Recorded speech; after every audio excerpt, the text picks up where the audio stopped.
All right. Hey guys, I'm John. Welcome back to my channel, and I'm with my friend John. John from Alberta. We're both from Alberta. Turns out we both got big, blue, beautiful flags. Yeah, check it. And we want to talk about Alberta independence. And we're here in Bower Ponds. And what a beautiful place this is. Right? Have you ever been here before? Once, just a couple weeks ago, and it's so awesome I wanted to come back. Yeah. Okay.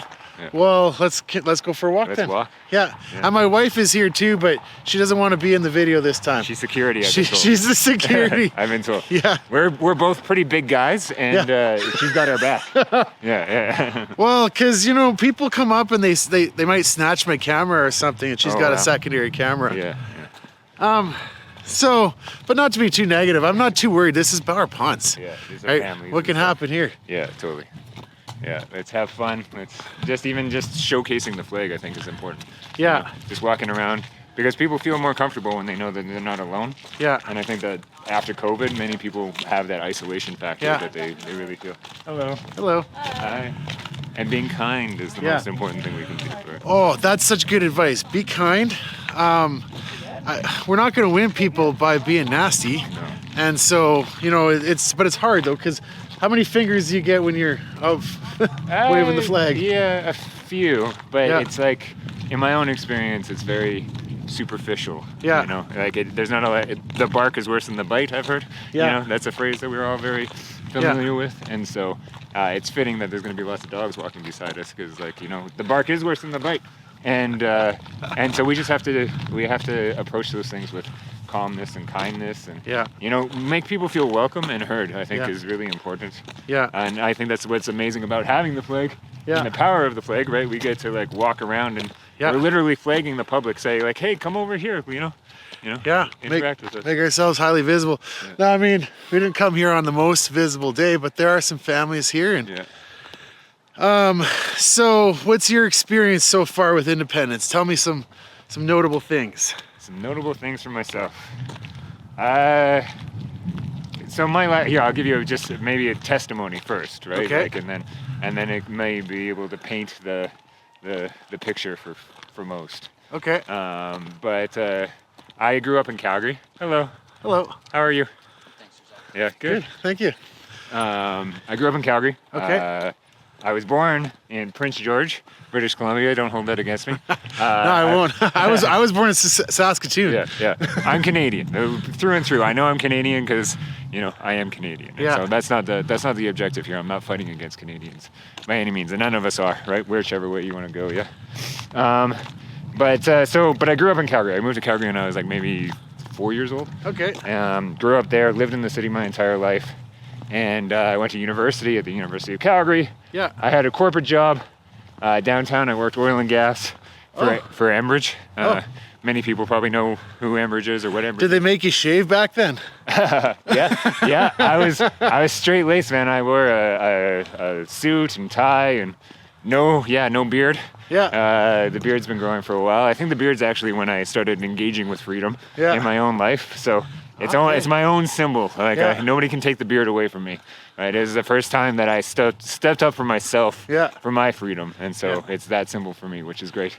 So I worked in corporate Calgary, and was just living a normal life like everybody else. Just trying to make it, have a good job, make the money, go on the vacations, get the house. Do the stuff that we're told that we have to do or are supposed to do or whatever that is. And so I did that for a long time, and then I started. I've been fighting with health issues my entire life. I was diagnosed with Crohn's when I was 21 years old. I'm sorry to hear that. There's many of us, right? So I appreciate the sentiment, but I pray for us all. Yeah. In many ways, and we can get into deeper conversations about that too, eventually, but many people are sick, and I think it's something we should be paying more attention to. Why is that happening? Yeah. Right? Why are people getting more sick, especially young people? And I think there's something to do with our food supply and our healthcare system and the chemicals in our clothing, and there's got to be something to it. I mean, I'm not a conspiracy theorist, kind of, but maybe. What do they say is they're going to rebrand conspiracy theory to truth. I've heard that before. I don't think I'm much of a conspiracy theorist, but I've been told that. I felt like it. I felt othered because of it. It's hard these days, isn't it? Yeah. Like you think of what's going on. Oh, totally. And you are right. There's many poisons in our environment. Yeah. And things that we're not even truly aware of, I think. And who's controlling that and why? Like, again, those are very deep questions and kind of gets us off topic a little bit, but maybe it comes back to Alberta independence, I think. But because of that health journey that I've been on, it forced me into this awakening of like, hey, I need to actually live for myself. I need to choose health for myself. And so it put me into a stasis of questioning my life. You know? And I think I think a lot of people maybe that support Alberta independence have questioned more things in their life than the other side. Right. I really do. I find that when I talk to people. Yeah. Right. There's more inflection. More people have been like, hold on, let me think for myself. How is my life going? Yeah. Like, what's happening? How am I being inflicted? How am I being impacted? How are my children being impacted? Basic questions that we should all be asking ourselves. Yeah. Right. But the other side doesn't seem to do that. They adopt the agenda, you know? I feel the same. I feel like I've been taking more effort to learn things and get educated. Like I've never read some of these things. I read treaties 6, 7, and 8 recently. Like who reads the treaties, you know? Yeah. But I was like, I want to know stuff. So you're right. There's like an awakening happening. There is. Yeah. Yeah, and it comes from awareness. I think awareness is the awakening. Yeah. Right. Once we see it, we can't unsee it.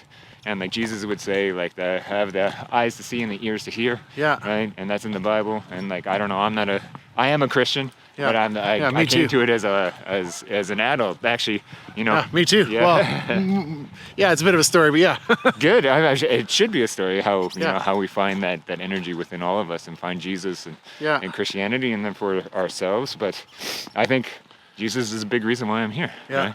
For sure. And you with the big blue beautiful flag. Well, my faith does guide me in this and inform me. And I believe that God is working right now in this movement. Canada is immoral, and that's part of the reason why it's falling apart. It's probably the main reason why it's falling apart. And we have a chance as Albertans to save a little piece of it and maybe make a moral country.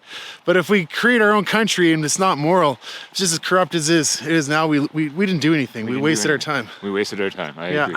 Yeah, we have to change. We have to change how things operate. And I would say one of the contemplations I've had about being, a new Christian is that, what was Jesus actually fighting against? And honestly, are we fighting against the same energies or worse now than what Jesus fought? And so was the world made better since that point? Or did Jesus pave the way and said, this is what we're actually, here to, this is a spiritual warfare when here's something to think about because you're bringing this up now.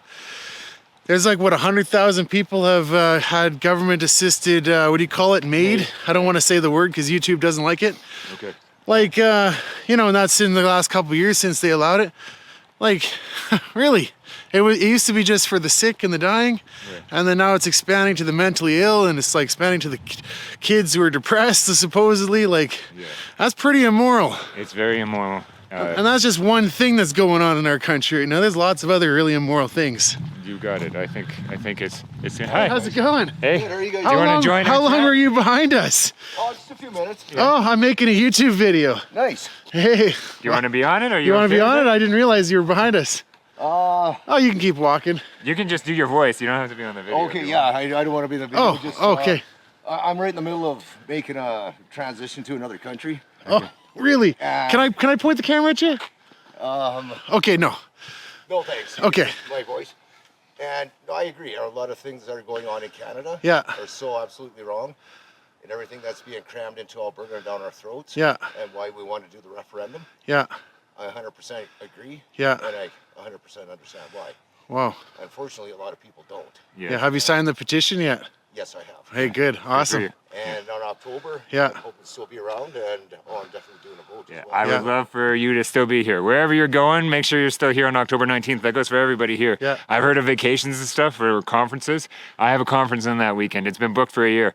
We're voting on independence. This is the most important thing any of us can do. It's more, you got to think of it this way. If we don't get independence, whatever conference you're going to, your business is going to be restricted, your freedoms are going to be restricted, so there is nothing that's more important than being I'm a here. third generation Albertan, you know what I mean? And everything that's happening is just, Yeah.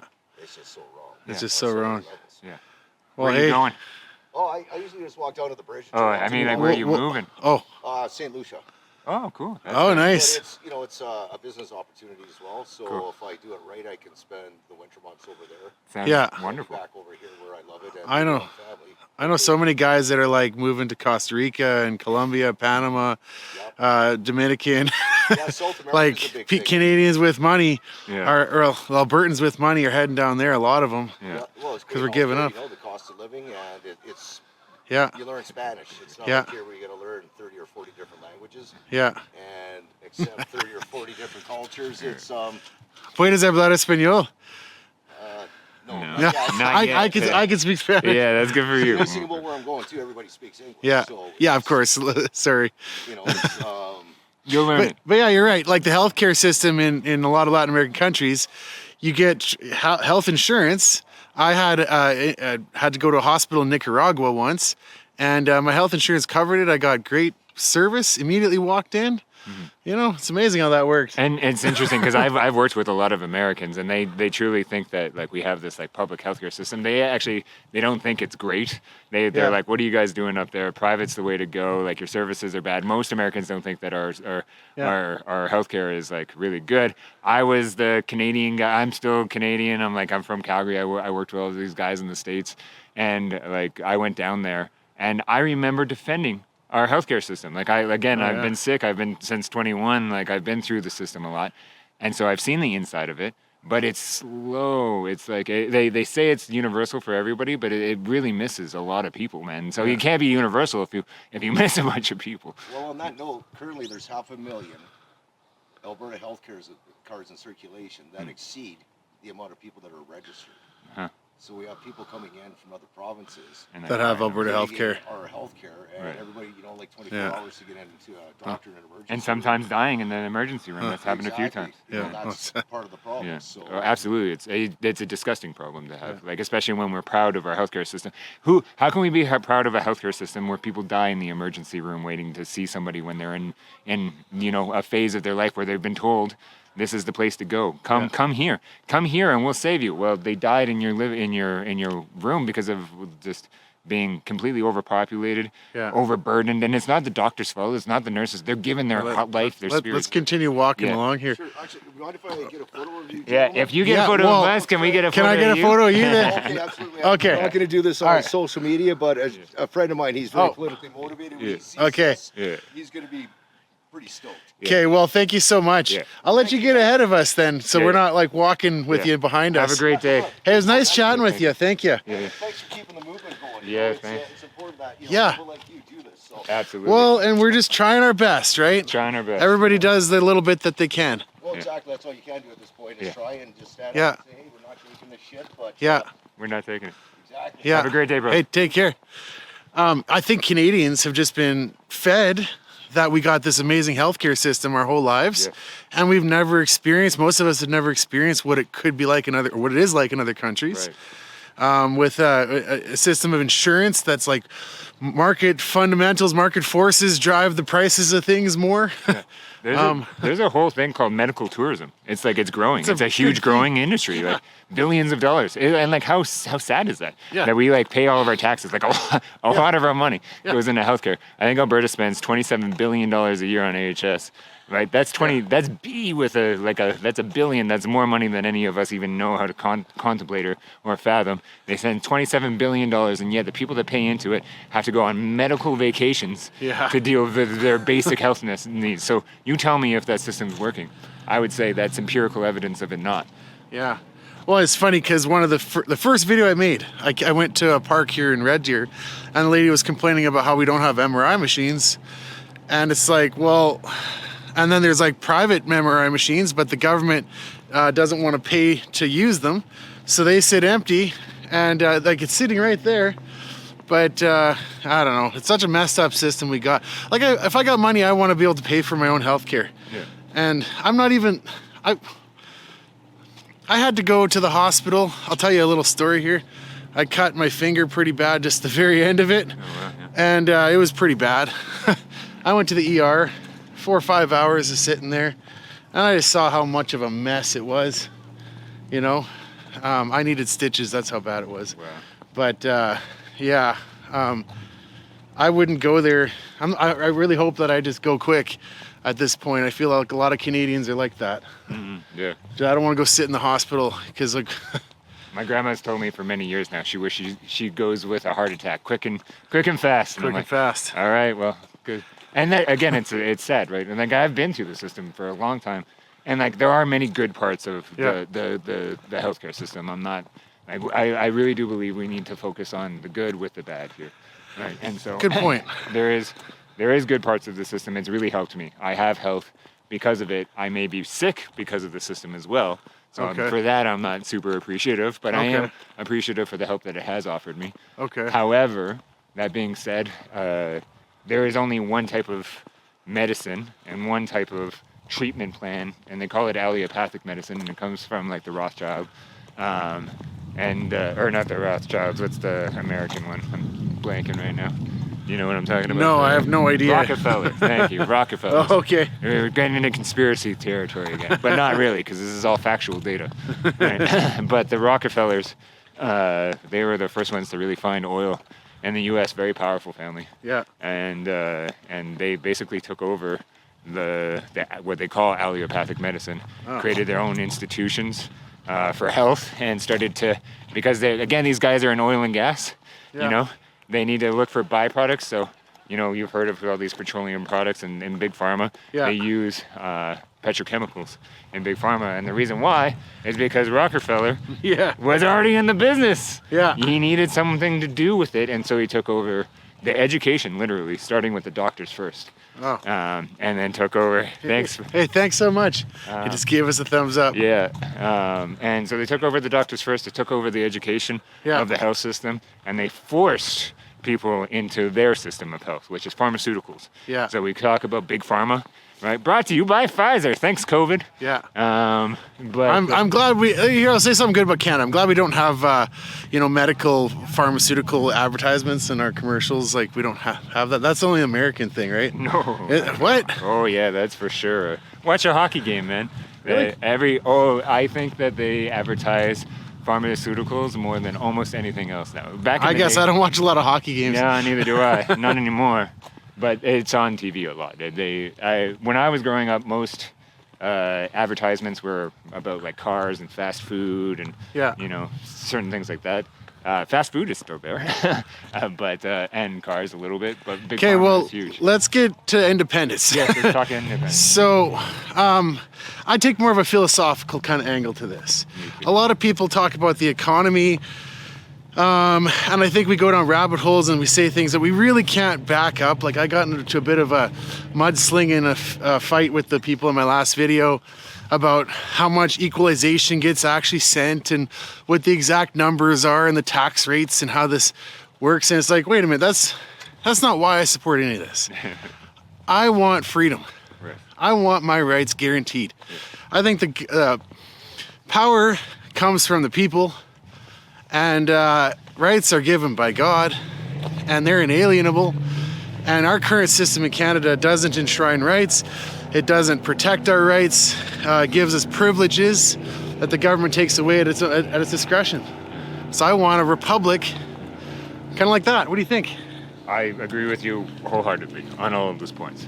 I think that an independent Alberta needs to have less government, less people telling us what to do, less rules and bureaucracy. Obviously, we're a society. Rules are good for us. We can bring us together. But there's that flag, the "Don't tread on me" flag. Yeah. You know, it's stepping on people's sovereignty, right? If out of my free will and out of my want and desire of being a human being and being alive, and aiming for my own prosperity, if I'm doing something that's not hurting somebody else, should there be any apparatus that stops me from pursuing my prosperity? Well, there are some specific things that I think traditionally we have limited, such as ending your own existence, right? That's been a big, or certain things that would fall within purely from the aspect of morality. And so I do take more of a libertarian approach like that too. I'm like, all right, I don't want to legislate things that, your own personal morality is your own personal morality. as long as it's not hurting other people, I suppose. So we just need to set up the system so that it guarantees as much freedom for people as possible, and then society will develop from that. You got it. And so I think what it means for Alberta independence for me right now, and where we should be going right now after we've collected our signatures, the 177, and who knows what's happening with the court injunction and how they're going to count them and if they're going to count them and how much is going to be taken away. Have you heard the updates about it? You've heard the updates, right? I've heard some, but it seems like a very deep subject. So yeah, please, I would like to hear from your perspective. Okay, well, the only thing I've heard as of, what is it? It's Sunday today? It was yesterday. So the only thing I've heard is that they put an injunction on sending the signatures to the electoral officer to verify them. So essentially we can collect them, we can count them, we can have a private accounting firm go and do a statistical verification of it, so that's like highly reliable, like it's audited. Yeah. And then that firm will put their own name behind it and say this is like statistically accurate, and they'd probably throw away some of our signatures because they're gonna have to phone and count. And then we could take it to Danielle Smith directly, drop it off on her desk and say, listen, we're gonna join the UCP en masse and start voting against candidates who don't support independence. But we want a referendum, so give us a referendum. The people have spoken. Yeah, the people have spoken. Yeah. And you know what, to be fair, both sides have spoken on this. Yeah. Like, I respect the Forever Canada people too. Like, you did a lot of work to collect your signatures without IDs in the middle of the summertime. And go to the old folks home and probably sign up young kids, sign up their grandkids. Or scare people. I think the issue is they scared people. Okay, but I'm being a jerk now. Yeah, they did a lot of work. I actually do respect that because we're kind of doing the same thing. Yeah. But to scare people, they did use fear tactics. I know that for a fact. I have a lot of doubts about how accurate the 400,000 is. But like if you get 10% discounted off the top, if you got to throw away 10% of your own signatures, and you just stopped looking after that. Yeah. How many more were fake? Anyway, I respect this, and we need to put it to bed. Yeah. So the only way is to have a referendum. Both sides wanted this. Yeah. One side kind of backed out because their leader was apparently lying the whole time. Yeah. But that's all I know. That's all I know. So what I like about that, and so that was more information than I knew. So thank you. Okay. I believe that the power of the people needs to be respected. We're going through that process right now. Yes. Right? You and I just walking down here. This is the power of us as individuals, right? And we get to do this. This is our free will. And I like Canada because at least we can do this. Yeah. There are places in the world that you can't do this at all. Oh. Right. And so we do live in a very blessed place. Yeah. We can't forget that. But this idea that, and I actually I don't think it's a bad idea to send all of our signatures to Deloitte.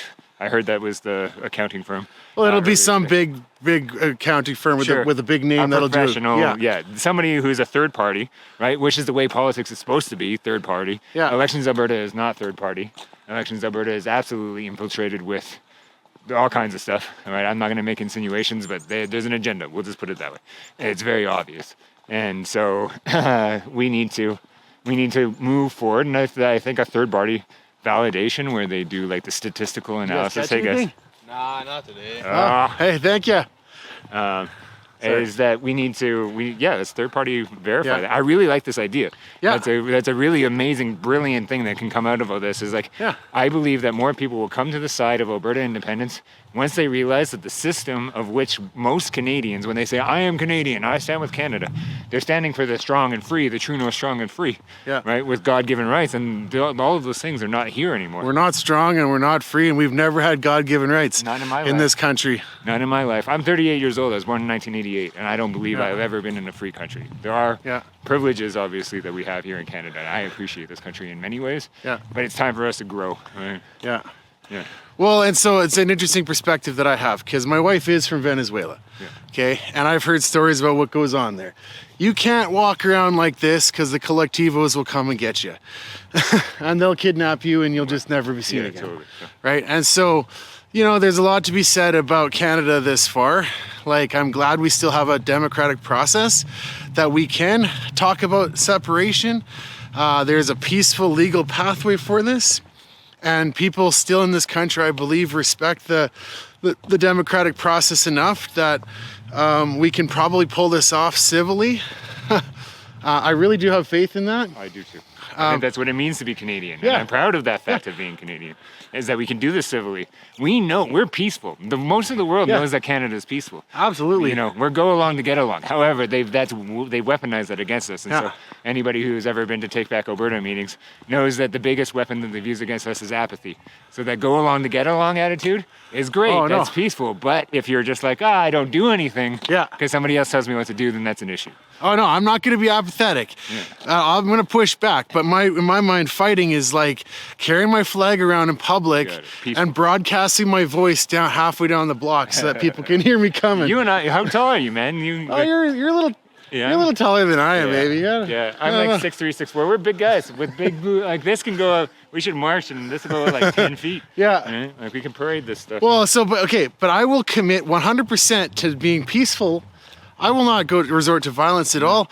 And if there's any inkling of violence coming from either side, actually, I'm going to completely dissociate myself with this. Because, look, I want this to be done peacefully and democratically, or I don't want to be part of it. I believe in that. And an example of that is like, so if we look in India, when they got their independence from the UK, right, it's exactly kind of what we're doing here. Not exactly the UK. There's different different theories behind like the Westminster Statute and Act and stuff like that.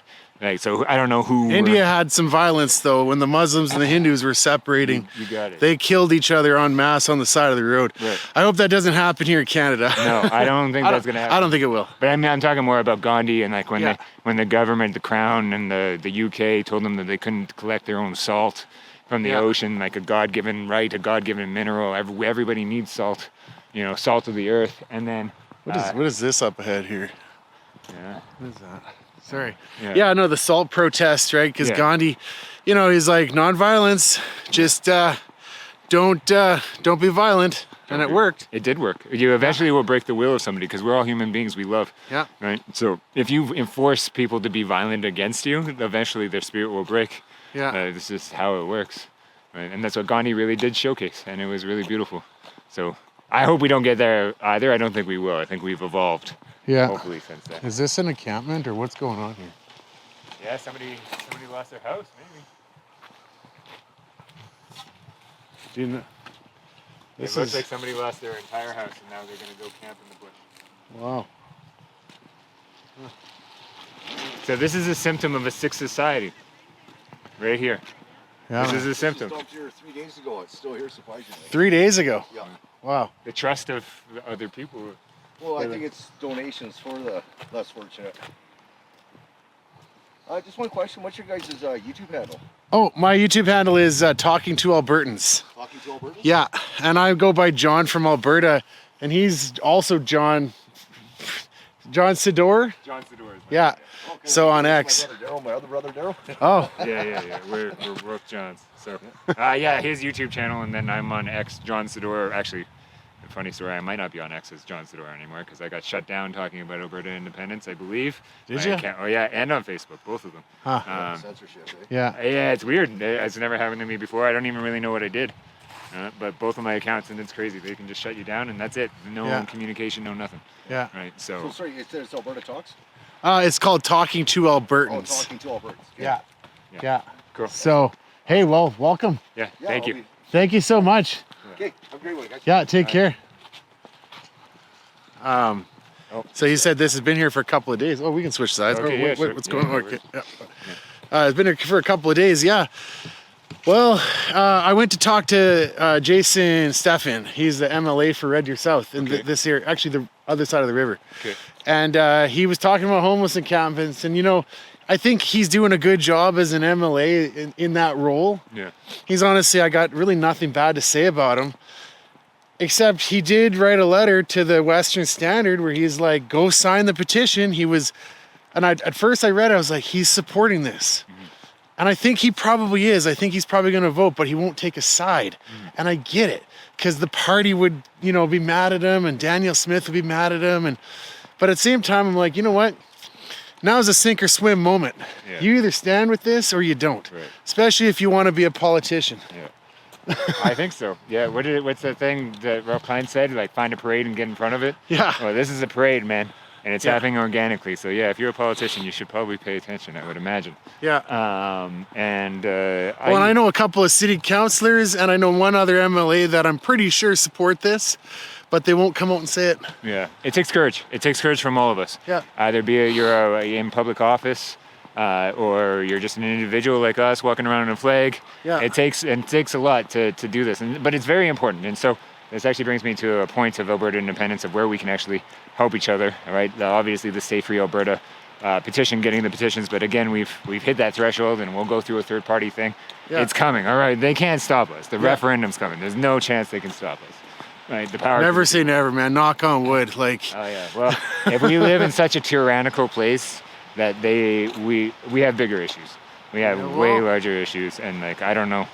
Have you heard of Nadine Wellwood? I want to go back to I want you to finish your topic. I know Nadine, yeah. But you know her personally? Yes, I do. Yeah. Oh, so Nadine has a good podcast. Yeah. And she talked about how the king actually does have a lot of influence, and he could be, and like, this is something that would rise to his level. Sure.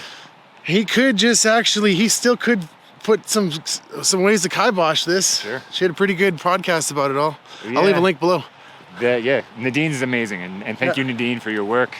Thank you especially for all of your interviews with Bruce Party. Obviously many of your other guests, but Bruce Party is, I think, one of the best people to listen to. There are many, but I like Bruce Party, but I do kind of like that he's a little bit libertarian. Yeah.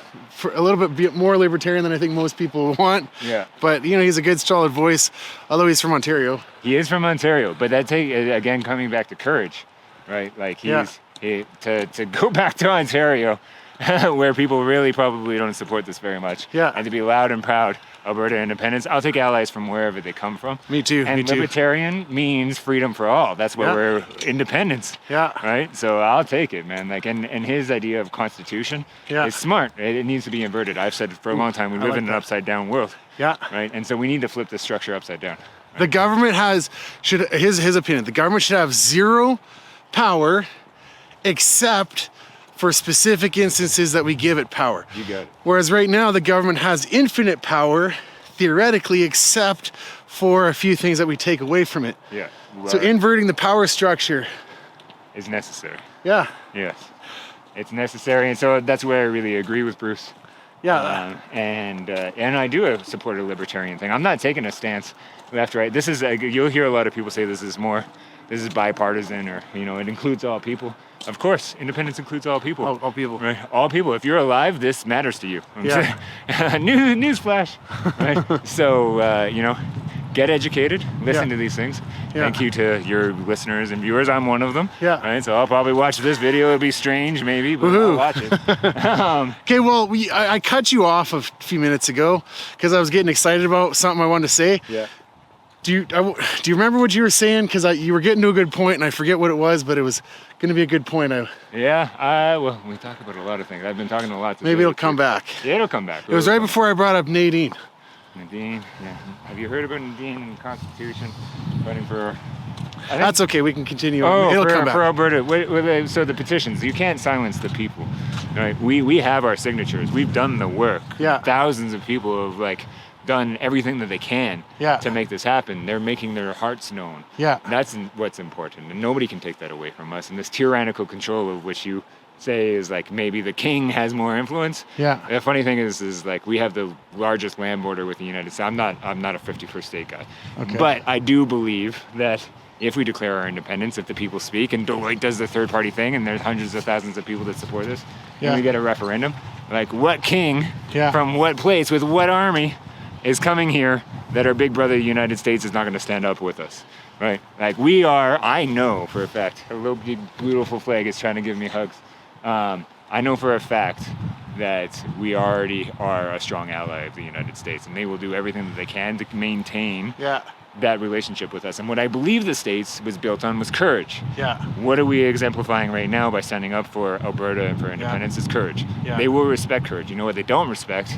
Is weakness. Yeah. And what they don't respect, especially, is tyrannical control. Yeah. So, if Canada is weak and tyrannical, then maybe the States will come in and wipe, Mark Carney, when he said that at Davos, he really poked Donald Trump. Yeah. And I'm like, what? He's like, we will stand together. I'm like, you don't go in and like poke the biggest bully in the, like, you know, if Donald Trump watches this, I have no commentary on you. You're your own person.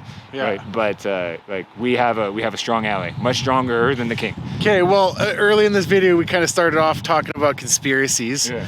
And so give me a tinfoil hat here, because I think this is kind of fun to think about sometimes. Yeah. But, you know, I look at what's happened in Venezuela. I look at what's happened. We can start walking back. Yeah, sure. I look at what's happened in Iran and around the world, and I see all the things that are happening right now to kind of disrupt, you know, the current order of things, and that there's trends pushing both ways.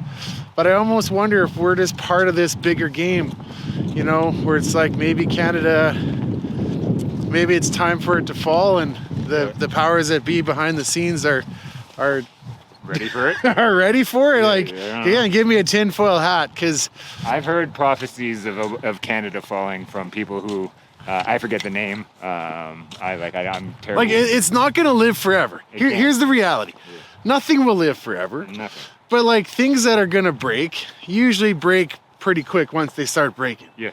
And like the United States, you know, they've been through some serious turmoil. They've held on, and you know, Canada, we're a little bit younger. I don't think we've really held on very long. No. And I think we're starting to break, and our system was set up fundamentally incorrectly. Yeah. There's some serious flaws at the very foundation of our system. Yeah. And it's gonna start cracking, and once it cracks, it's gonna go down quick. You got it. and I think there's many cracks. Hello. There's many cracks that have already shown themselves. Yeah. Right. And like just like this homeless thing, there's like this encampment that's going to come out into the bush, and you know maybe that was a donation. I doubt it. I bet that's somebody who like couldn't pay rent anymore, and it was like, well, this is the stuff I own, and I'm going to go to the bush. There's lots of them, man. Here in Red Deer on the River Valley. Yeah. Like I've even had my own dreams of like going and living in the woods by the river. So none in this. I think every Albertan man has had that dream. Yeah. Let's go live down by the river. But I don't think it should be forced upon anybody. No. Right. And that's unfortunately the case here. Is like it's been when COVID hit, I worked downtown Calgary, and like literally within weeks there were guys in suits begging for money. Yeah. Wow. It's crazy, man. Like, and so like what does that mean? That means that I don't know if I want to unpack all of that. Yeah. Right? Like these are symptoms of a sick society. Right. It's what is that phrase? It's no good measure to be adjusted in a sick society. I forget who said that, but like that makes sense. It's like who wants to be, you know, functioning in something that's sick and dying? You know, where's the end cause? Where are you going with that? Yeah. And this is where people will talk about, like, well, think about your children and think about your grandchildren. Stop thinking about yourself for a second. That's an advice I'll give to everybody on here. It's something I've had to learn myself. Yeah. Stop thinking about yourself. Start thinking about others. That's what Jesus did. Yeah. That's the call for all of us. That's the Christ within. You Yeah. know, and when we start thinking about others, including the children, the grandchildren, the 7 generations, and this is where indigenous knowledge and elders come in. Okay. Right? We start thinking about way beyond just our own lives. Yeah. And we actually have to start doing things in accordance to that. Yeah. For the love of humanity. And so now let's put that into tangible terms, because my mind's thinking we can create a system of government that actually guarantees rights and freedoms, and that sets it up so that people can be truly free and prosperous, and like that'll last generations because it's got solid checks and balances. Yes. Like that's what we're thinking here. How did the United States start? You know, 1776 with the Constitution, something that actually embroiled and embedded. Hello. How are you? Hello. Hi. The rights of people under God. Yeah. Right. In God we trust. Yeah. You know, it's on their money. You know, I don't think they put God we trust until like the 40s or the 50s. Yeah. Yeah. Well, maybe a little, just to be historically accurate, but they did. The United States has got the best system of government the world has ever seen. Yeah. The best system of checks and balances, the best way of representing, like proportional in the sense that the Congress makes the laws, and it's more of a popular vote, and then the Senate kind of has a conservative stretch to slow things down from just getting too crazy carried away. Right. And it's also geographically based, so that the power isn't just centered in the cities. Right. And then a constitution that is interpreted by the Supreme Court. The Supreme Court has no political affiliations because they're in there for their whole life. Yeah. I or until they quit. I have issues with that for sure. Well, okay, but here's the thing, right? If you know that there's no ramifications for your decision, you can just be completely objective in your own right. Or you can be corrupt, then nobody can come after you. And there's like that's what's happening in the Senate and in the Supreme Court here in Canada and in Alberta. These people are appointed. Appointed is not a good idea. Appointed is not something that should be done.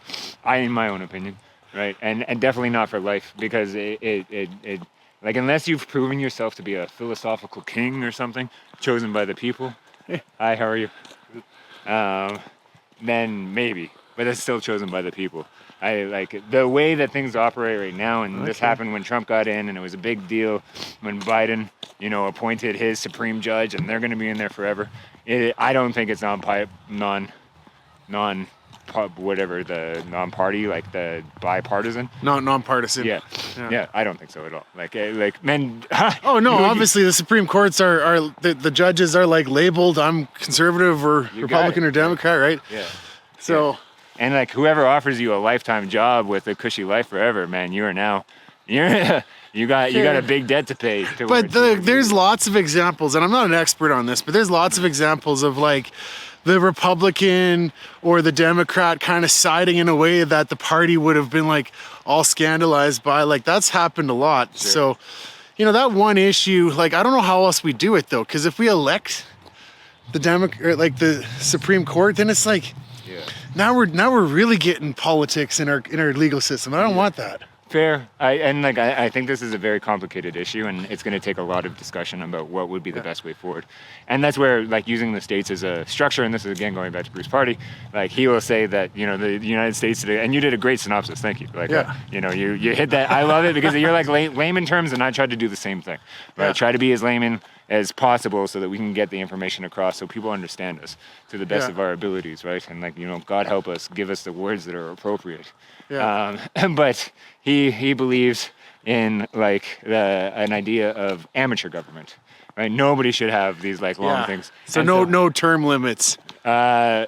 Term limits and that's what term limits and like you're only allowed to do this. You're not allowed to jump ship into another office in government. You have to like you've done your public service. Public service is not supposed to be a career. Yeah. It's not supposed to be a job that you want to do. Yeah. It's supposed to be like, oh, I got to do my duty now. Okay, now I want to go live my life and be free.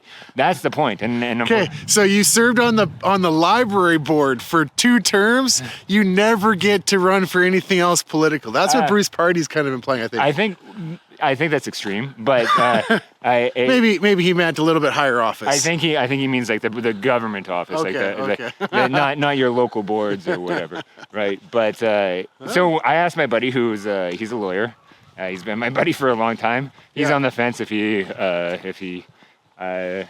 it supports Alberta independence and what that means going forward. But he's a lawyer, and I respect his judgment and the way he thinks about things. Yeah. And so I asked him this question, and I was like, okay, well, how would you do it to keep government from being powerful in this way? And I didn't tell him about Bruce Party or any of these things. This man is very learned himself. Yeah. He can give me an educated idea. Yeah. And he said it should work exactly like how you would be called for court duty. What is that called when you're a jury duty? Okay. Right? So you get a notice in them, almost like a consignment. Yeah. Conscription, right? That would be war. I'm not talking about war, but you get a notice in the mail. Yeah. You're just a citizen of Alberta. Yeah. You get a notice in the mail. You're part of the government. Yeah. Right? This is your duty for the next 3 years. Right? And so 3 terms of 3 years. Yeah. Right? So you get called. Now you have to do 9 years of service. Bruce says less than that. I think he says 6. Yeah. But I think it's good to have a succession, like 3 years in, 3 years in the middle, 3 years ending, you pass knowledge, right? So there's this constant cycle of people moving through the system.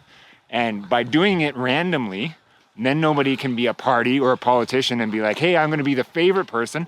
I'm going to go. A big part of politics is egoism. It just is. I have an issue with an idea of a leader will take us somewhere. No, I don't think so. Right. Many leaders will take us somewhere. Right? Only egotistical people run for politics. Very, very few don't. Who are running for politics are actually just in it because they actually genuinely care I hope most people care about what they're doing. But you're saying randomly kind of picking it is like, no, you know what? There's no ego left in this. But now, this isn't democracy in any sense, because we're not voting for them then. They're just bureaucratic leaders. That's it. And so I think the difference is the democracy comes to a referendum. So if you think about Sweden and how they operate their country. We vote on the laws and the issues. They vote on the laws and the issues, not the people to talk about the laws and the issues. There are people that represent them. For sure, right? You still need those people. That's how else are we going to talk to 3 million people all the time? Right. So you vote on the issues at hand. Yeah. And then the people within that government are supposed to respond to the people. That's why the UCP AGM that you just brought up, right? Well, one of the calls to get there is to affect policy to change the apparatus, the mechanism of government to formulate around the people. Yeah. I have a lot of questions and concerns about that. I don't think it's going to happen that way. Okay. Right? I've seen it. And some people have seen it for a hell of a lot longer than me. And so I don't think that's the right way. It's an okay action, right? We need to do stuff and commit to change. But government needs to change. And that's one of the ways. Keep it random so that people can't be professionals. Yeah. Right? Because I don't agree with So now just back up though. What's the problem with having professional politicians? Well, in current form, I would say. Yeah. In current form, it's because of lobbyists. Okay. I believe that these relationships that these politicians formulate, like, hey, give me $10,000 for my campaign. Yeah. Right? And I'll make sure that when I'm in office that, you got my ear. That the business gets done. The business gets done. And do you think that's how government operates? That's how I think. Yeah, absolutely how it operates. Yeah, and I think that's terrible. That's really bad. Right? And we're seeing the ramifications of this right now. And so by eliminating the politician, the one that campaigns of like, hey, I'm Jon Sedore and I'm running for MLA. You know what I mean? You get rid of that. And then you say instead, and this is where Alberta independence, this referendum, I love it. It's a campaign about something we can all vote for. There's no person. Yeah. It's an idea. Yeah. Right? There's probably lots of quotes about the power of an idea. Yeah. Right. And like what that can truly do. Yeah. And so I don't think voting for people is a good idea. I don't think that's truly democracy. Yeah. So, but I like this idea too. We're voting for the idea of completely redeveloping our system of government that in a way that represents our values and our needs and our culture and our heritage and our mindset as Albertans. You got it. And there's many ways that this could go.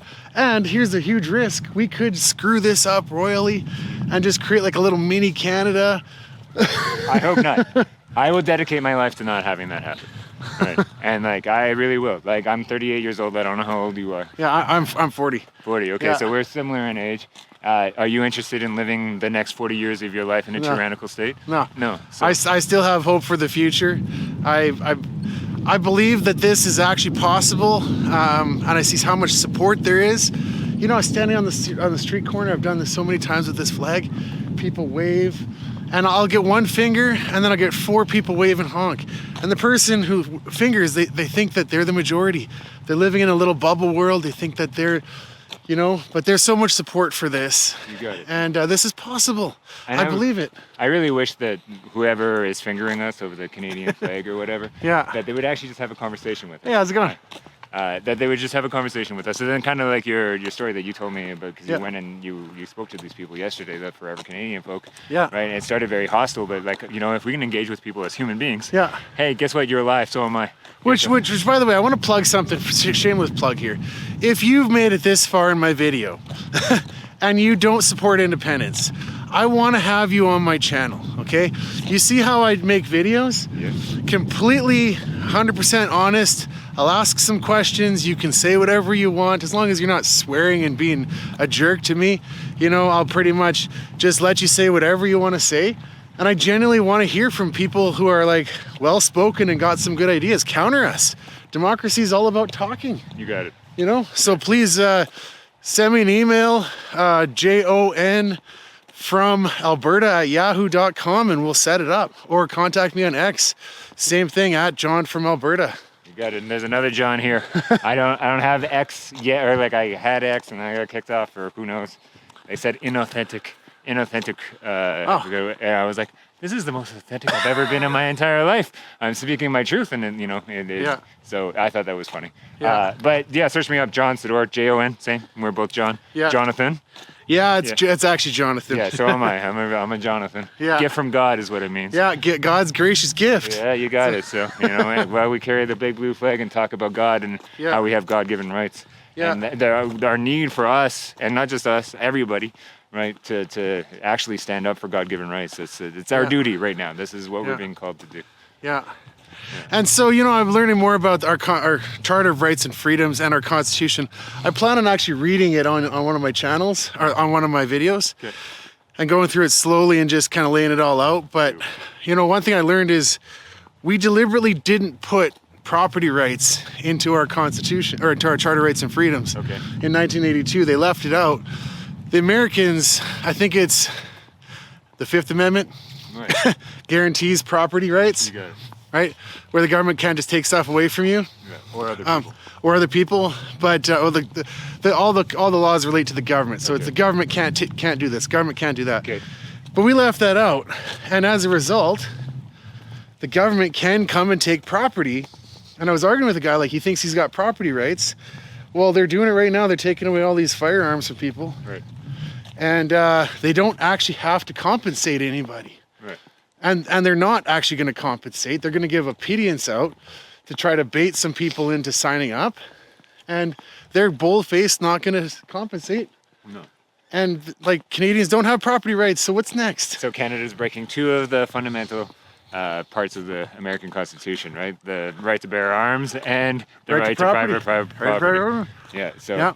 So does that sound too random? So these are two of the main things in the Constitution of Freedom, the best one we've ever known in human history, and our government here in Canada is breaking two of them. Well, and our right to free speech too, because now there's, it seems like Bill C9, but it seems like every little bill that they've come out with the last 5 years 10 years, has somehow infringed on free speech more and more. They censor the internet. They say you can't share news articles on Facebook.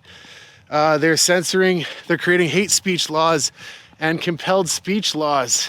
Like, you know, it's we need to stand up now.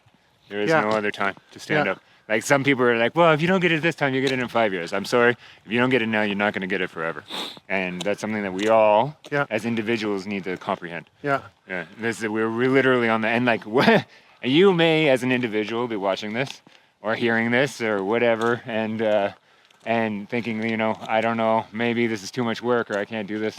Right, I'm not going to do it. I mean it. If you don't do it now, it's not going to happen. And so what does that mean? Think of more than just yourself. Think about your children, your grandchildren. I'm sure many people have family underneath of them. Even if you don't have children, look at the children, right? And think about their lives. But yeah, we got to do it now. There is no other time. And this idea, that's the apathy, right? Yeah. Somebody else will do it. And this is what I run into with a lot of people when they have fears about Alberta independence, is they're like, well, who's going to do it? Who's going to do this? Who's going to do that? You know, the government does all of these things for us. Well, guess what? The government is run by people. Yeah. There are people that do these things. Yeah. The people are not going anywhere. Yeah. Right? We are Albertans. We are people. We're staying. People are still going to need jobs. People are still going to need social services. Yeah. People are still going to need support from their fellow human beings. We are the government. It's very obvious to me. Yeah. Right. And so, like, we need to do something. I don't know where we are. Well, just keep following me. Yeah. I got to check the time. Well, look at the clock right now. Yeah. But no, what you're saying, like, the power comes from. This is the idea of a republic. The republic is a derivative from a Latin word. It means the people are the king. Rex publicus. Okay, right? Cool. I didn't know that. Yeah. So the idea philosophically is the power right now in Canada comes from the king. Okay, power comes from God. Yeah.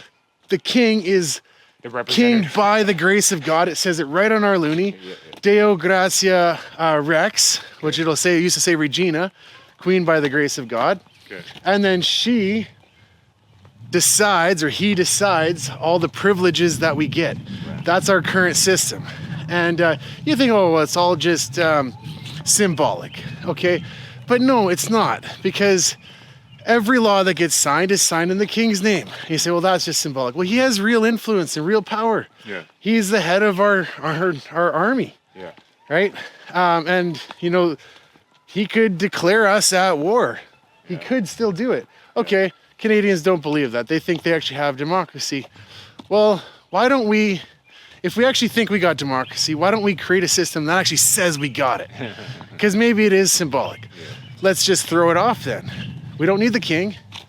Let's create a system of government where the people are the king. Yeah, the people are the king. I like that. I didn't know that about republic, and that makes it even stronger for me that we do need a republic. The people are the king, equal representation, voting about issues, not on people. These are things that I think that we could definitely easily adopt into in whatever new governance we come from. I also think that the government has no right or hand to be like doling out all over healthcare and stuff. It shouldn't be going through the government. The government should help people, right?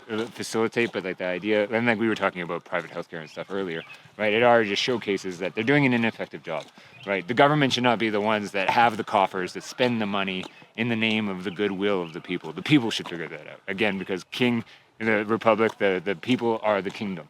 Right? Well, and this is kind of where we kind of back up. We're like, we need a good constitution. The people have to decide on this. And we're gonna have a constitutional conference after a successful referendum. The constitution lays out what the government can and can't do. And then from there, then we start to create more systems. And I do like the idea, but I mean, this is all open. The idea of people being bureaucratically assigned. You have to serve your 3 years your term as whatever. But then we have more direct democracy for all the bigger issues. I mean, but look, we could easily the risk is we could just continue on with the Westminster style or copy some other harebrained idea and really screw this up. But the thing that gives me hope is the leaders in this movement are really, they're talking about all these ideas. I'm not making this stuff up. I'm hearing it from them. Yeah, and it's awesome because we're doing it together, right? And so, again, that doesn't make any of us a target. No. It makes all of us a target, I guess, but because there's so many of us, and this is where God protects us. Jesus, a Christian would believe, Jesus has died for our sins. He's protected us. We call for protection from God. I do. We live in all of the earth is a God-blessed land. But here in Alberta specifically, there's a spirit behind it. I really do believe that. Well, okay, and I think that this movement has it has the potential to be a beacon of hope for the entire world. There are many, many places in the world that want to secede from whatever regime that they're part of, or they want to join together to form a different thing, and we can show them how to do it peacefully. And if we do this right, where we create a system of government, the whole world will look at that and be like, wow, look at how good they set that up. Those people actually have real freedom and they're prosperous and, they're happy and healthy. They're happy and healthy. Yeah. I don't think a lot of people, actually, I just met this Indian lady that she moved to Canada in 2019. It was just before COVID. And her story is very sad for many reasons, partly because of all this immigration stuff from Canada. They're literally funding new immigrants to come here to take jobs and stuff, which I think in theory is nice. Here, come join our society. We'll make sure that you get a hand up, you get a join right away. There's good intent in it. If we actually got a need, right? The temporary work program it's terrible. But it makes sense if we got the need, then bringing people from other countries and, but we don't have the need because all of our young people don't have jobs right now. All of the jobs that are being taken by the temporary, they all seem to be. Did you see in Calgary there was 5,000 or 6,000 students lined up for 18 job vendors or something, or 50 job vendors, or it's the unemployment rate in the youth in Alberta and in Canada is well over 20%. And I know because I've got two kids that are around that age to be looking for jobs, in early 20s and late teens. And it's been really difficult for the one to find a job, and the other one finally found one. But it's it's not right. When I was 16, I got a job at Tim Hortons. I quit 3 times. They kept hiring me back. They needed you, right? If you have a need. Right? Yeah. And it seemed like wherever I went, I could find a job, right. And then same thing when I was in my 20s, I could just go and get a job on the rigs, or drive a truck, right? And it seems really difficult, it's You want to talk about the conspiracy of it all? Okay, sure. Yeah, is, in my own opinion, is that what they're trying to do is they're trying to, again, make us weak, right? Yeah. And they do that through health. They do that through attacking our health. They do that through attacking our getting us dependent on things. Exactly. It's the opposite of independent. Yeah. Right? So like when they attack independence, what are they saying? Yeah. We want you to be dependent on us, the welfare state or the nanny state or whatever, right? And then the term like "don't bite the hand that feeds" becomes very applicable. Yeah. Right. And so I do believe that all of these things are pushing people, especially the youth, because the Communist Manifesto is all about degrading the family, taking God out of it, forcing the person to be an individual, identifying as an individual ego, right, and not participating within everybody, and then feeling hurt that nobody understands them because they don't participate within like society, right? And they're going after the youth. It's a generational thing, right? They educate us, and going back to like the Rockefellers and the doctors have been completely co-opted, right? Not because doctors are bad, but because the educational program that they've been put through is very focused on one very specific thing. Yeah. So take over the education. And so they're training young people to be sick, to be dependent, to live in a basement, to be online, to do nothing, to be skinny, to be without testosterone, to be without fertility, to be without hope, right? I don't know if you talk to much 20-year-olds, but like a lot of 20-year-olds are like, they're pretty concerned about what the hell's going on right now. Yeah. Right? Like there's not a lot of hope for humanity. My own testimony, when I was 30 years old, I'm 38 now, so 8 years ago, I got a vasectomy because I had no hope for humanity. Zero. Did you have any kids? I had no kids. And so I have to give to... And the doctors let you do that? At 30. Yeah, with almost no question. They were like, "Are you sure you don't want kids?" And I was like, "Yeah, I don't think that there's hope for this world." First of all, thank you for saying that, because people need to hear this. Yeah. But that man, I'll tell you, having kids is the most rewarding thing I've ever done in my life. Yeah. And I mean, I love my kids, and I as they get older, I'm like, okay, they're gonna be with me and help me. You're never gonna have that. We're supposed to help each other. Well, okay, so I will have that. Not from my own loins, as they would say, right? But when I left my corporate job, I had a lot of my colleagues, because like I made good money, I had a pension and all that. Yeah. And lots of the guys I worked with and women they were like, you know what? This is such a cushy job. I'm going to do this forever because I'm going to have a good pension. My retirement's going to be taken care of and all this stuff. And when I left consciously, and under my own choice, I left. I didn't I get fired. I quit. I was like, you know what? I need a different life, which was a pretty big deal. And those people asked me, what are you going to do for your retirement, John? Yeah. And I said, I'm going to go build a community. And that's what we all need to do. Yeah. Community is what takes care of us. Yeah. Children don't necessarily mean that you're taken care of.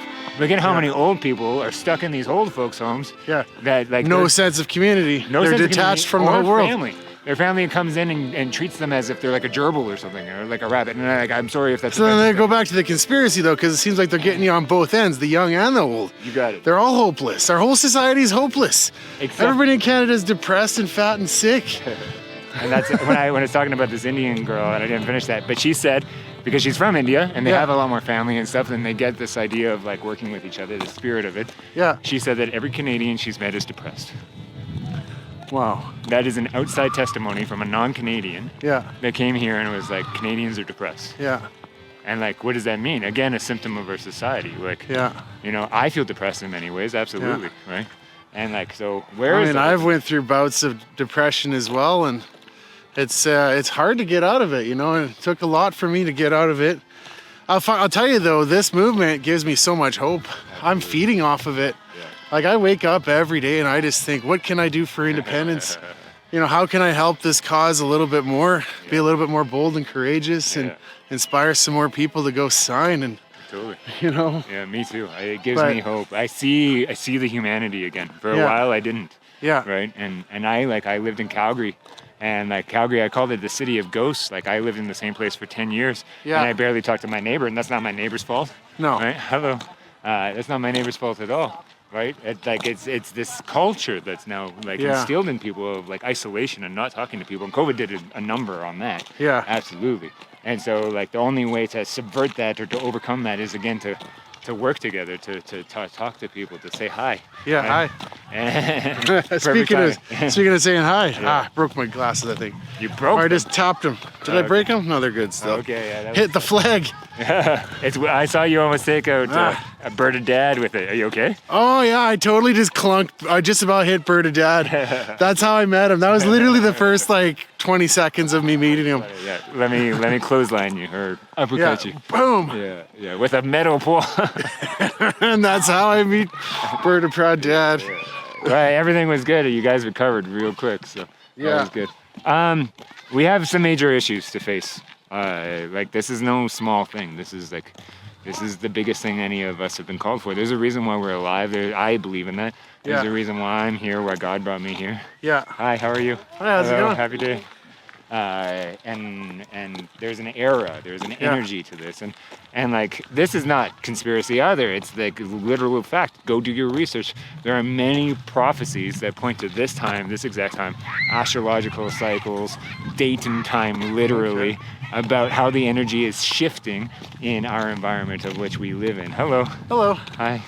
Well, so this morning I told my daughter after we went to church, I was like, have faith that God's plan for you is good. You got it. And trust in God. Yeah. And that's kind of where I'm at with this. And I recommend all. And here's the thing: we need Christians to get behind this movement en masse. There's a lot of people in various churches who are just blindly patriotic, but they don't see how immoral the country's become. Hey, how's it going? He said we're all in, if you didn't hear that. Oh, they're all in. Yeah, all in. We're all in too. All in. Those are fit guys. I'll take them on my team. That's for sure. Yeah. Are you all in, miss? You are all in. Awesome. Awesome. Cool.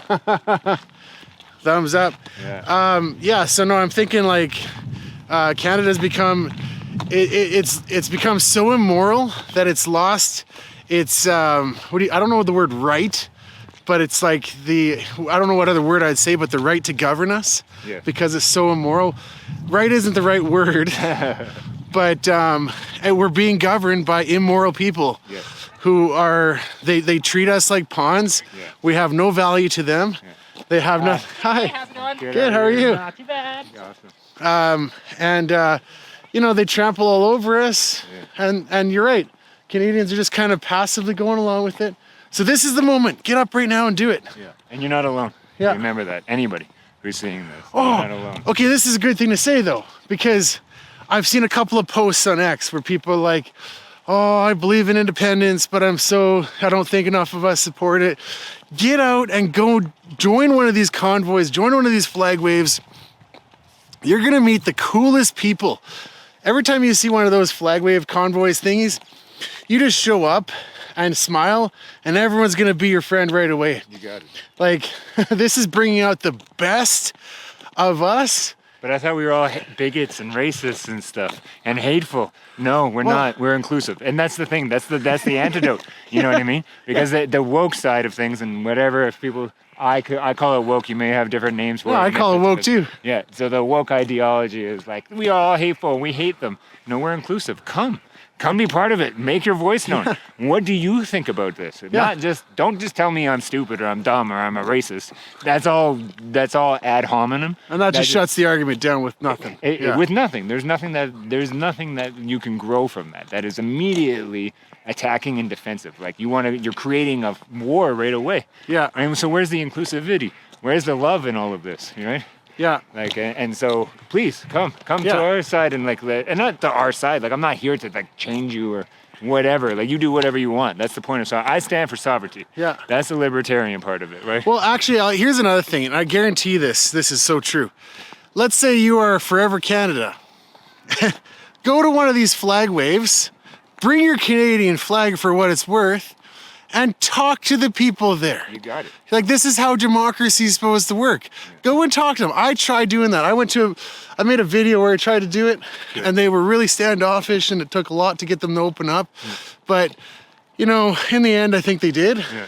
But, if go and talk to people. You got it. And we're not alone, and we need to get out. This is our moment. This is our moment. And thank you for everything you do. Honestly, I've watched you for a while. And like it takes courage. And again, I think that's what we need to inspire. There needs to be a call to action to all this. Yeah. If you just watch these videos and you do nothing, your call to action is to do something.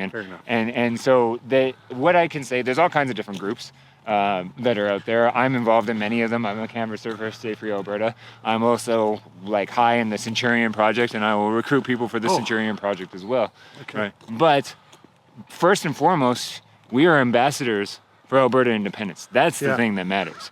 Yeah. And because of that, Alberta independence, and that means that I'm fighting for God-given rights for all people. Yeah. That is my ambassadorship. That's what I need to do, and that's what everybody needs to do. Yeah, me too. And then if you associate with other groups, that's freedom of association. That is a freedom of right. Yeah. And also this warring, right? Everybody's like split the vote and all this stuff and all these like factions and stuff.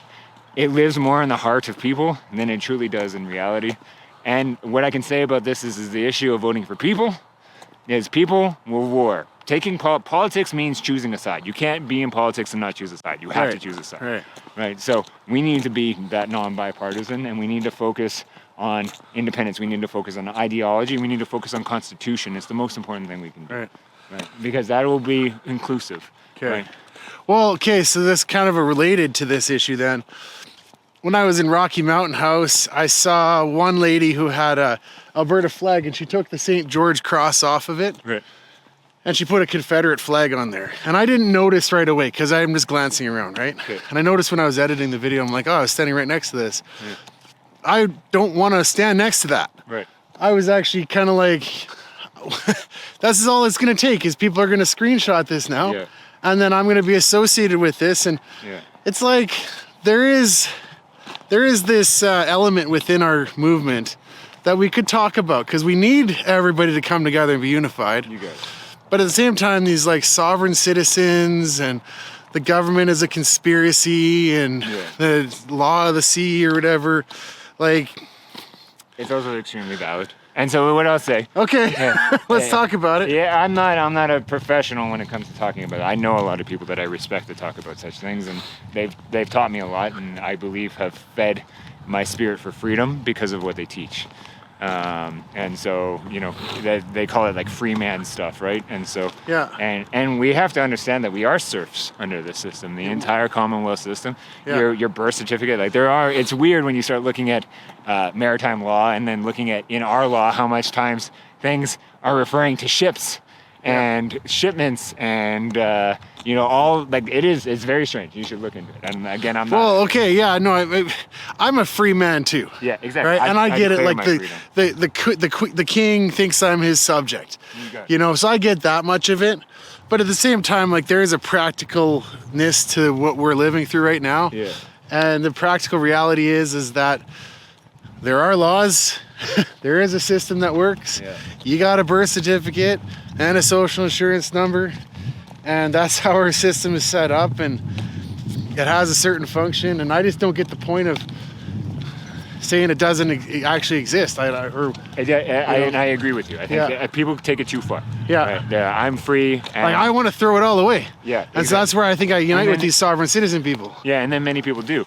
Those people that have something to offer that is true knowledge, like the Privy Council and the King's Council and all these things. These are really real things that they have a lot of knowledge on, and they're trying to remove themselves. And it's because I feel that they feel abandoned by society, about the collective humanity that are just going along for the things. So they eventually get to a point where they're like, well, if nobody else is going to do it, at least I'll do it by myself, Okay. And so I can understand that for sure. But we need to do it collectively. Doing something by yourself is going to go nowhere, for real. I'm not kidding, right? Like we have to do it together. Yeah. I can't change the world by myself, but many of us doing it together can, right? And so what do you say though to people who bring like Confederate flags? And that's the only one I've seen so far, but other symbols. If there's anything that's hateful, I don't think it should be included on all sides. Is the Confederate flag with hateful? I think you should ask that person who's flying it why they mean.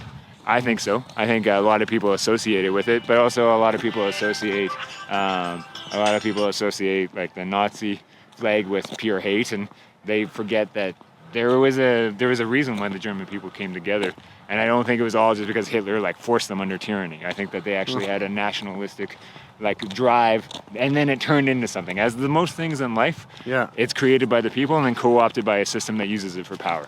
Right. Well, to be fair, I mean, he was elected. Yeah, right? well, They followed the legal system, but then he quickly changed things immediately. Immediately. Yeah. Right. And so, like, again, this is where we have to be wary of following any individual. But like, okay, so we go to a flag wave and we see people with, because there's quite a few different flags now that are starting to pop up in this movement. Yeah. You know, a big wild rose one, and some say Alberta strong and free, and some are, because like I don't like the St. George cross on this flag. I like the color, you know, and I like the mountains and the wheat and those little alligators, whatever those things are. I like those things. What are those things, by the way? I don't know. Hold it up so we can look at it. Yeah, let's. Yeah, I'll hold it out. So, Like, I think it's supposed to be like wetland. This is the St. George cross. Yeah. And that actually is an English symbol that symbolizes the monarchy. And, you know, so I'm opposed to that. But for now, this is our symbol, and that's why I'm proud to unite behind it. Mm-hmm. For now, exactly. For now. But eventually we'll get our own flag. But people say also, so I'm a stained glass artist, and some people may know me. Oh, really? Yeah, some people may know me on here, because like I make a lot of Alberta pieces out of stained glass. I think I saw something that you did. It was posted around. You did a good job. Some lady's house. Yeah. Was it, whose house was it? I've done a raffle. Amanda Tabac just won one of my pieces. I've made a few that go to different people. I'm making a huge one right now for somebody I won't. Well, I guess this man probably wouldn't care. But I'll keep it a surprise until it comes up. But I'm making a gigantic Alberta crest. And so what I can say about, like, I've literally worked on this thing, right? For a long time on glass, like for hundreds of hours. I've cut glass and put it into this type of art form. Yeah. And I've made it without the cross. I've made it with the wild rose. I've made it with many different things. Nothing is truly holds the Alberta spirit like the St. George's cross. Yeah. In my experience of it. So, and the thing, this is what I'm torn about, is because I do like the Christian symbol, and I feel like if we get all pissy about the St. George cross, we're going to get one without a Christian symbol on it. Yeah. And so the St. George is he was the dragon slayer. Yeah. And what is the system? The system is a dragon. Right? Yeah. Like, this is the biggest battle any of us are being called for right now. Yeah. And I'm not talking violence. And so, you know, I'm talking about spiritual battle. I'm talking about, you know, an individual battle. I'm talking about, you know, getting with God and taking action towards something of freedom and sovereignty. These are real things. This is what Jesus also stood for. Yeah. So can we co-opt the St. George cross and mean what it meant like 1,000 years ago? I think the power of symbols is what people give to them. Does that make any sense? Yeah. Yeah. So like, it doesn't mean anything until somebody puts their belief into it, and it means this. Right. To me, I think it stands. But I'm again, like, if we find a different symbol that's after the fact that we're Alberta independent, and it's not the Alberta flag, and it's something else, then this goes into the archive. It meant something different at some other time. Right. I just received a story from a lady earlier today. She's actually, you met her on one of your videos. Aneha, she was the one that got her papers stolen or like jacked. Oh, you know her? Yeah, I know her from before. I met her, and then I saw her today because I was for a Centurion project thing. I was down in what's the town just south of Red Deer? I'm blanking on the name. Shorshoe. No. That's where I live. I just thought you're Canada. No, you're Delburn, Innisfail. Yeah, okay. Okay, so I was just in Innisfail. Sorry, I'm terrible with I do know my Alberta geography a little bit better than that, but we were in Innisfail. And so she told me a story about the flag, that when she was young, and she's probably, I'd say, in her 70s right now. Yeah. And no offense, and I'm sure you'll see this, and you have the drive and the spirit of the youth in you, and I appreciate your story, but I think you're around 70, so please don't take any offense if I'm wrong. But she said that when she was a young girl, that they came in and they basically just took the flag, the Canadian flag. Yeah. It was that old one with the Union Jack and like I don't know what they called it, but when she was young, so I don't know if let's say it was 60 years ago even. Yeah. Right. And they just came and they were like, no, this is the flag for Canada. Yeah. She's Canadian. She is identified as Canadian, and she said that they came into her school and was just like, yeah, this is the new symbol. Yeah. And she had never even seen a maple leaf before. Yeah, and a maple leaf is like, what is that? What is We've never seen one out here before. So you're telling me this is my new national symbol. I don't even know what it is. Yeah. You know what I mean? And that's confusion. Yeah. Right. So what I do like about the Alberta flag is like it's pretty obvious. Yeah. You know, it shows our land. Well, it's our symbol right now, and everybody knows it, and it's our symbol. Yeah. But it is interesting because the Canadian maple leaf means nothing. It doesn't. Like there's a big one right there. Yeah. What does that mean? That's a beautiful house. That's called the Cronkite House. It's a historical house here in Red Deer. It's been here for 100 some years. Wow. But that maple leaf represents one thing, and I think they deliberately did it. It's the Laurentian elites. Okay. It's people who live around the St. Lawrence River. Okay. In their mindset, they thought, what's a symbol for Canada? Well, everywhere we go, there's maple leaves. But they've never actually been anywhere other than their little area around the St. Lawrence. That's hilarious. And so then they just picked that symbol for us, and then that's how we got it. What is that called? Arrogance? Yeah, arrogance and just like, but it's like paternalism too. Yeah. Because they thought that they were so smart and wise that they could just decide what's going to represent all of Canada. Yeah. And they're also like ignorant of how that symbol doesn't mean anything to anywhere else in Canada. Like the tree literally doesn't grow anywhere in Canada. It's more of an American symbol than Canadian. Wow. Yeah, it's bizarre, and so I don't know. Yeah, there are many flags and many symbols, right, that people follow. And I just had a conversation with somebody too about the power of symbols and how we actually need to use more symbols in our movement, right? Because symbols like instill something that's a little bit more basic, right? You know, people can get behind them. Yeah, right? Well, we need the artists, right, to come out. Man, I never thought I was going to be an artist ever. I was a jock, and then I went to university, was still a jock, and then I was a corporate oil guy who cared about money. Artist was the last thing in my thinking that I was going to be. Yeah, but the artists are going to create the symbols, and they're going to create the stories that we unite around and help us shape our identity. Like, you got it. Here's something I've been thinking about philosophically. What does it mean to be Canadian, and what does it mean to be Albertan? And I'm starting to be able to answer the second question, but I still can't answer the first question. Like, what does it actually mean to be Canadian? I have no idea. Yeah, well, I could definitely, I know what it should be. I am Canadian, man. Like, I have nothing against Canada. Like, I have everything against Ottawa. Okay, tell me what it means to be Canadian then. What it means to be Canadian, in my own opinion, is somebody who respects the freedom of the land, of the people.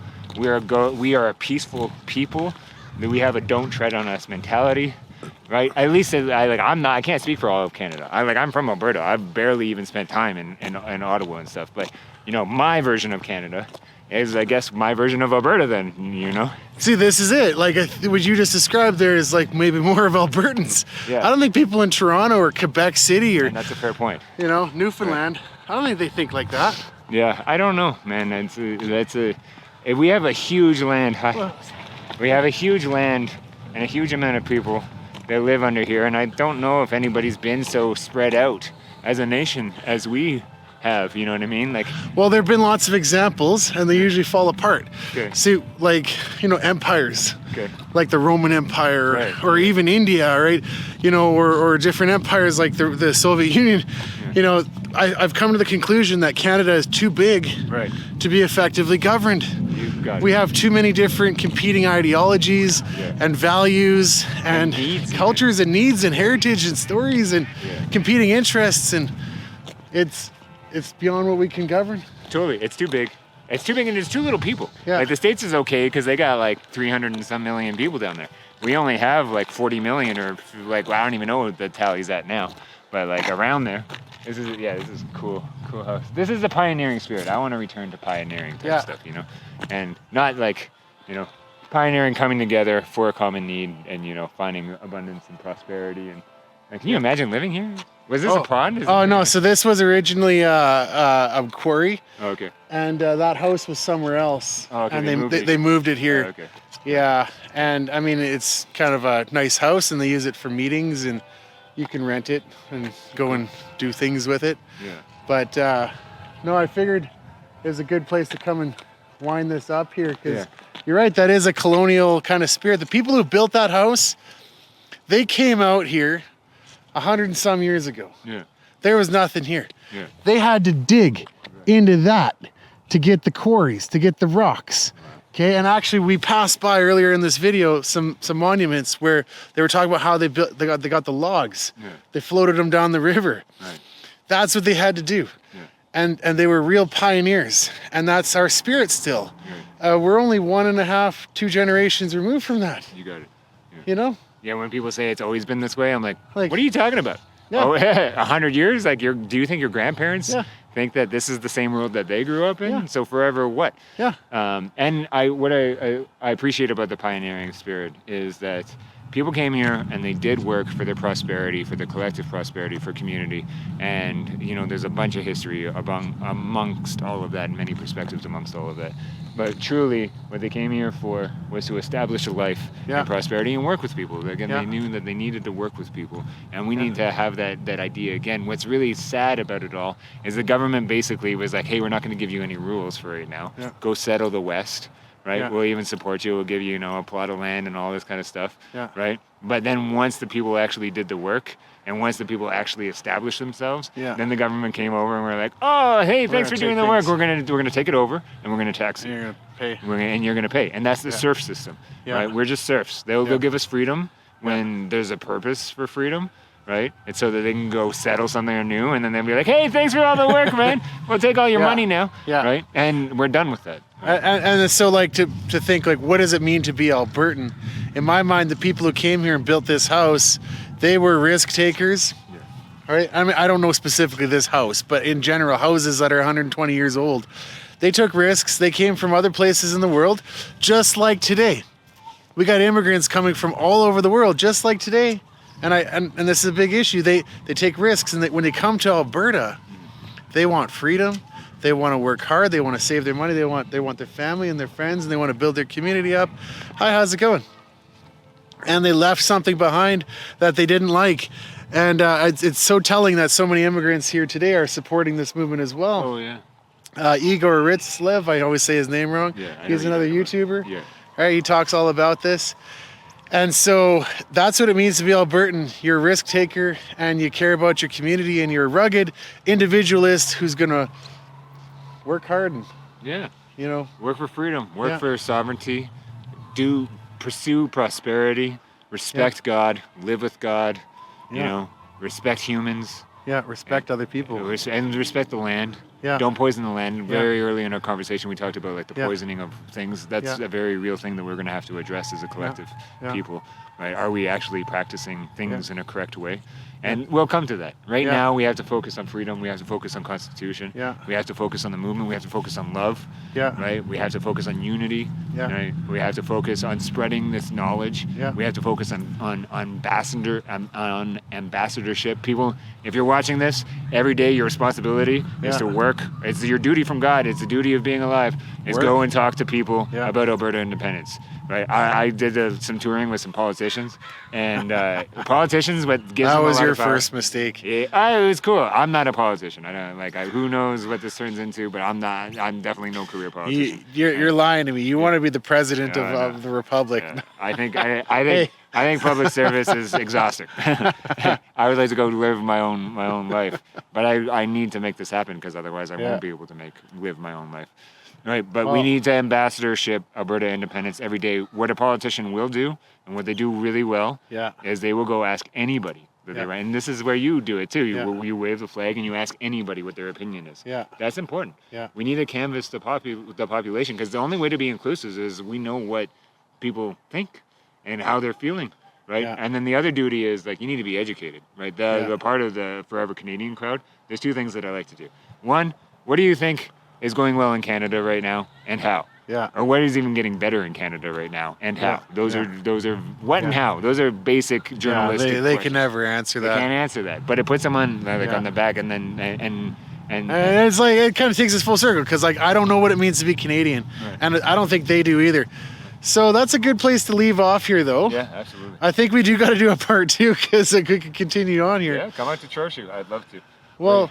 Thank you so much. Yeah. One more thing for the camera. Yeah.